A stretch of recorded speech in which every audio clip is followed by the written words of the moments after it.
दोस्तों सुजलॉन एनर्जी की बात करें तो यहाँ पे कुछ बड़ी अपडेट निकल के आ रही है जिनको हम एक एक करके डिस्कस करने जा रहे हैं। यहाँ पे ISTS चार्ज को लेकर बड़ी अपडेट है। जैसे कि आपको पता होगा ISTS चार्ज के तहत कंपनियों को बहुत बड़ी राहत मिली हुई है। इंटर स्टेट ट्रांसमिशन चार्ज माफ़ किया हुआ है सरकार की तरफ से। और दूसरी तरफ अगर आप देखें तो सुजलॉन एनर्जी ने जो एक्सचेंज को जानकारी दिया उन्होंने आप देखिए सुजलॉन की तरफ से जो रूमर था उसका क्लेरिफिकेशन दिया गया है, प्राइस MPM जो बढ़ा है उसमें। और दूसरी तरफ अगर आप देखें तो यहाँ पे सुजलॉन को लेकर मार्केट एक्सपर्ट इस समय क्या कह रहे हैं। वैसे तो सुजलॉन के शेयर में काफ़ी बड़ी गिरावट हुई फ्राइडे को, लेकिन इस गिरावट के पीछे वजह थी बाजार में गिरावट का माहौल। लगातार पिछले 7-8 ट्रेडिंग सेशन में तेजी बनी FI नज़म की खरीदारी की, लेकिन गुरुवार से प्रॉफिट बुकिंग हावी हुई। गुरुवार को गिरावट हुई, उसके बाद फ्राइडे को फिर गिरावट हुई, जिसकी वजह से सुजलॉन का शेयर भी नीचे आया। लेकिन अब आगे की क्या संभावना बन रही है सुजलॉन को लेकर और मार्केट एक्सपर्ट का क्या कहना है सुजलॉन की संभावनाओं को देखकर। वैसे तो कंपनी का विजन क्लियर है, आने वाले समय अपने पोर्टफोलियो को तेज़ी से बढ़ाएंगे। और जैसे कि सरकार ने जो फैसला किया है कि अब मेक इन इंडिया के तहत सारे के सारे इक्विपमेंट बनाने होंगे, उन्हीं कंपनियों को परमिशन मिलेगी विंड टर्बाइन बनाने की। और सुजलॉन यहाँ पे प्योरली मेक इन इंडिया के तहत सारे पार्ट्स बनाते हैं। ऐसे में सुजलॉन के लिए बड़ी अपॉर्चुनिटी है। ऐसे में क्या है आगे की रणनीति जानने की कोशिश करेंगे इस वीडियो के माध्यम से।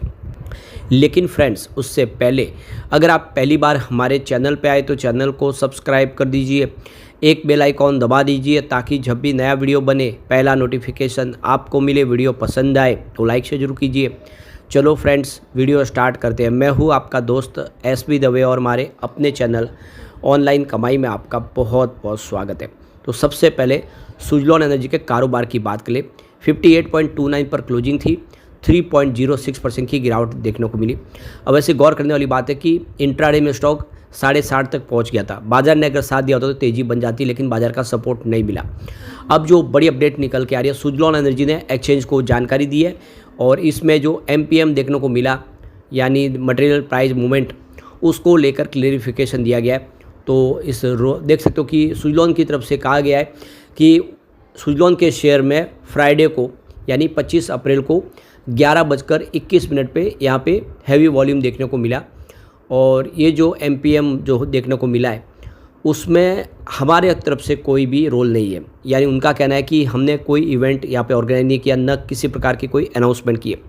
तो यहाँ पे जो भी ये 11:21 पे जो अगर प्राइस में बढ़गढ़ देखने को मिली या फिर वॉल्यूम बढ़ा तो ये पूरी तरह से बाज़ार के ऊपर निर्भर है। बाज़ार में किसी फंड हाउस ने खरीदारी की होगी या बिकवाली की होगी जिसकी वजह से हुआ, इसमें हमारा कोई भी रोल नहीं है।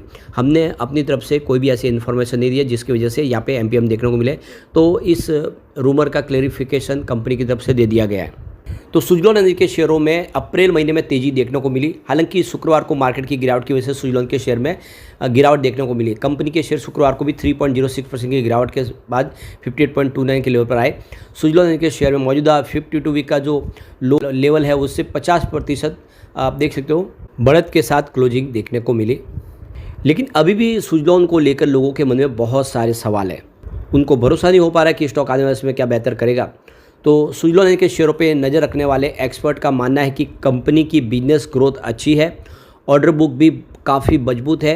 कंपनी के रेवेन्यू में सालाना दर पर 91% की बढ़ोतरी देखने को मिली है। वही एबिटाडा में 102% की तेज़ी आई है। सुजलॉन एनर्जी का जो प्रॉफिट आफ्टर जो टैक्स है वो 388 करोड़ के आसपास रहा है। तो ये मार्केट एक्सपर्ट है, उनका कहना है कि वाकई में सुजलॉन की परफॉर्मेंस अच्छी है और आने वाले समय ये बेहतर कर सकता है। तो दूसरी तरफ देख सकते हो कि SMC ग्लोबल सिक्योरिटीज़ के सीमा श्रीवास्तव का कहना है कि सुजलॉन एनर्जी का जो इस समय फाइनेंशियल सेहत है वो काफ़ी मजबूत दिखाई दे रही है, बिजनेस ग्रोथ अच्छी है और कंपनी की ऑर्डर बुक इस समय रिकॉर्ड हाई पे है। और 5.51 जो 5 गीगावाट की जो ऑर्डर बुक है वो वाकई में एक बहुत बड़ी राहत देती है। यानी कंपनी का वो कामकाज बहुत ज़बरदस्त है और कंपनी अपने जो मैन्युफैक्चरिंग प्लांट है उसकी कैपेसिटी एक्सपांड कर रहे हैं। मेक इन इंडिया के तहत सारे जो प्रोडक्ट है जो इसके इक्विपमेंट इंडिया में बनाए जा रहे हैं। तो हाई क्वालिटी ऑर्डर बुक की वजह से यानी आने वाले फाइनेंशियल 2026 तक कंपनी के पास किसी प्रकार का कोई टेंशन नहीं। कंपनी के इस समय जो डोमेस्टिक ऑर्डर बुक है वो 85% S144 मॉडल की है। और देख सकते हो कि लगातार कंपनी कॉस्ट कटिंग के ऊपर भी फोकस कर रही है। और कंपनी का आप देखें तो जो इस समय जो फाइनेंशियल शेयर देखे, revenue growth 91% year on basis की ग्रोथ दिखा रहा है, एबिटाडा 102% की जंप दिखा रहा है। और इसी वजह से कह सकते हैं कि जो प्रदर्शन है इसका बहुत बेहतर है। वैसे सुज़लोन एनर्जी के लिए कुछ चैलेंजेस भी है, जिसमें ट्रांसमिशन, लैंड एक्विजिशन डिलेज और सुज़लोन की जो non EPC heavy order book, ये इस समय थोड़ी सी चिंताजनक बात तो ज़रूर है, लेकिन लगातार कोशिशें जारी है, जो भी प्रॉब्लम है उसका निपटारा भी किया जा रहा है। यहाँ पे सीमा श्रीवास्तव का कहना है कि 2047 तक के लिए जो इंडियन रिन्यूएबल एनर्जी का जो टारगेट है वो उसमें देखो कि 400 गीगावाट के आसपास दिखाई दे रहा है। सुज़लोन का इसमें एक बड़ा रोल दिखाई देगा। बहुत सारी कंपनियों के साथ में कंपनी स्ट्रेटेजिक पार्टनरशिप करी है, जिसमें एनटीपीसी, जिंदाल और टोरेंट जैसी बहुत मजबूत कंपनियां इनके साथ में। ऐसे में आने वाले इसमें कंपनी बेहतर कर सकती है। सबसे बड़ा जो प्लस पॉइंट है कंपनी का सर्विस मेंटेनेंस का बिजनेस, यानी कंपनी जो भी प्लांट के जो मैन्युफैक्चरिंग करके देती है उसके बाद में आफ्टर सर्विस मेंटेनेंस का काम भी संभालती है, जिससे लगातार कंपनी का रिवेन्यू आते रहता है। तो मार्केट एक्सपर्ट इस समय सुज़लोन को लेकर बुलिश है, और क्यों न हो, सुज़लोन वाकई में मजबूत हो चुकी है, पूरी तरह से कर्ज के दायरे से बाहर निकले कंपनी अपने आप को डेट फ्री कर चुकी है। प्रमोटर ने अपने गिरवी शेयरों को छुड़ा है। अब आने वाले समय जो टास्क होगा वो प्रमोटर के लिए अपनी होल्डिंग को बढ़ाना है। इस समय प्रमोटर की होल्डिंग बहुत ही कम है कंपनी के अंदर, और यही इसका सबसे बड़ा वीक पॉइंट है, जिसको आने वाले समय सुधारना होगा और प्रमोटर को अपने कुछ इन्वेस्टमेंट करके अपनी होल्डिंग को बढ़ाना होगा, तभी विश्वास फिर से लौट के आएगा। अब यहाँ पे एक जो बड़ी अपडेट निकल के आ रही है, ISTS जो चार्ज है वो 2030 तक की रिन्यूएबल एनर्जी की जो गोल है उसके लिए एक रिस्क बन सकता है, अगर इसको जो सरकार ने जो जून तक इसके लिए रखा है अगर उसको आगे नहीं बढ़ाए तो अभी फ़िलहाल जो सरकार ने ISTS चार्ज के लिए 30 जून 2025 की डेडलाइन रखी है, उसके बाद में यह चार्ज जो है ये माफ़ नहीं होगा। तो अब देख सकते हो कि जो आने वाले 2 महीने में जो इंटर स्टेट ट्रांसमिशन सिस्टम जो चार्जेस है वो ख़त्म हो जाएंगे। तो ऐसे में जो इंडियन रिन्यूएबल कंपनियां हैं उनको ये समझो कि उसका जो इनपुट कॉस्ट है बढ़ जाएगा, उनका चार्ज प्रॉब्लम आ जाएगी, क्योंकि ये चार्ज माफ़ होने की वजह से इनको बहुत सारी बेनिफिट मिल पा रही थी, काफ़ी ज़्यादा राहत मिल रही थी। लेकिन 30 जून 2025 को ये जो इंटर स्टेट जो ट्रांसमिशन चार्जेस है वो ख़त्म हो जाएगा, उसकी समय विवार, और फिर वो माफ़ नहीं किए जाएंगे। अगर इसका टाइम और बढ़ाया जाता है तो इस कंपनी को बहुत सारी राहत मिलेगी, जो इस सेक्टर को मजबूती प्रदान कर सकता है। तो सरकार को 2030 तक 500 गीगावाट की कैपेसिटी का जो गोल रखा है उसको अचीव करना है। तो ये जो ISTS चार्ज है उसको आगे भी जारी रखना होगा, इसमें जो है सरकार को माफ़ी देनी होगी।